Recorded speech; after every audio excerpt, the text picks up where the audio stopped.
মা হওয়া কি এতই সোজা? মা হতে গেলে অনেক কষ্ট করতে হয়। এই কথাটা আমরা মা কাকিমাদেরও শুনতে হয়েছে, আজ আমরা মেয়েদেরও শুনতে হয়।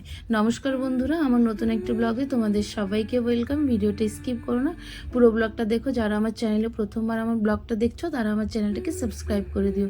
আজকে রান্না করার সময় মায়ের কথা প্রচণ্ড মনে পড়ছিল, জানো তো। ইলিশ মাছ মায়ের একটা পছন্দের মাছ, মা খুব পছন্দ করে ইলিশ মাছ খেতে। তো আজকে ইলিশ মাছ রান্না হচ্ছে। আমি ডিউটি থেকে আসার সময় গিয়েছিলাম ফিশের দোকানে, মানে গিয়েছিলাম অন্য ধরনের মাছ কিনতে, কিন্তু গিয়ে দেখি ইলিশ মাছ। টাপুর টুপুর বৃষ্টি পড়ছে, তাই ইলিশ মাছই নিয়ে এলাম। হরিয়ানাতে মাছ মাংস একটু কম পাওয়া যায়, কারণ এখানকার লোকাল যে লোকগুলো তারা খায় না মাছ মাংস, একদমই তারা ননভেজ পছন্দ করে না, যার জন্য দিল্লির দিকে যেতে হয়। আর যেখানে ফিশ মার্কেট আছে এখানে সবসময় নানা ধরনের ফিশ পাওয়া যায়। সেটা হচ্ছে আমার হরিয়ানা থেকে সেটা হচ্ছে 1 ঘন্টার মতো রাস্তা বাইকে। আর ট্রাফিকের সমস্যা এখানে এত যে সেখানে যেতে ইচ্ছা হয় না। আজকে ইলিশ মাছ রান্না হবে। ছোটোবেলাতে কখনো না তেমনভাবে ইলিশ মাছ খাওয়া হয়নি, সত্যি কথা বলছি।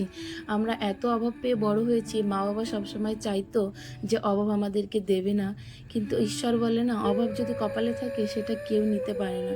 তাই সবসময় সব জিনিস খেতে চাইলেও মা বাবা সামান্য কিছু দিয়ে সন্তুষ্ট করার চেষ্টা করেছে, সেটাই আমাদের অনেকটা খুশিতে ছিলাম। তাও সেই জীবনটা অনেকটা সুন্দর ছিল আজকের জীবনের থেকে। আজকে অভাব থাকলেও তত বর্মশাইকে বললে সে এনে দেওয়ার চেষ্টা করে, হয়তো বা 2 দিন আগে বা 2 দিন পরে বলে স্যালারি আসলে এনে দেবো, এরকমটা বলে।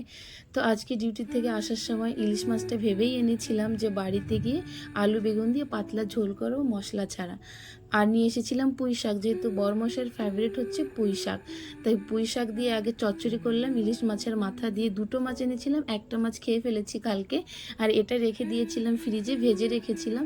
তাই আজকে ভাজা মাছটা পুরোটাই রান্না হবে। ছেলে আবার খেতে পারে না, ইলিশ মাছে তো প্রচণ্ড কাটা হয়, ওকে ওকে আবার কাটা বেছে দিতে হয়, সেখানে আবার অনেকটা সময় লেগে যায়। এখন রাত বাজে হচ্ছে 10টা, আর আমি এখন রান্না করছি। বরমশা আস্তে আস্তে 12টা হবে, এদিকে আমার রান্নাটাও কমপ্লিট হয়ে গেছে। জীবনে অনেকটা কষ্ট করেছি জানো, ভেবেছিলাম বিয়ের পরে হয়তো কষ্টটা কমবে, কিন্তু কপালে ঠাকুর এতটাই কষ্ট লিখেছে যে সকাল থেকে বিকাল পর্যন্ত আমাকে দাঁড়িয়ে থাকতে হয়, প্রচণ্ড পরিমাণে খাটাখাটনি করতে হয়। যেমনটা খাটাখাটনি আমাকে ডিউটিতে করতে হয়, তেমনটা ঘরে এসে ভিডিও বানানো, এডিট করা, ছেলে সামলানো, ঘর সামলানো, জামা কাপড় ধোয়া, প্রচণ্ড কাজের চাপ হয়ে যায়। কিন্তু কি করব, তাও রাতের শেষে ছেলেটার মুখ দেখলে প্রচণ্ড ভালো লাগে তখন। এখন ওকে খাইয়ে দিচ্ছি আমি।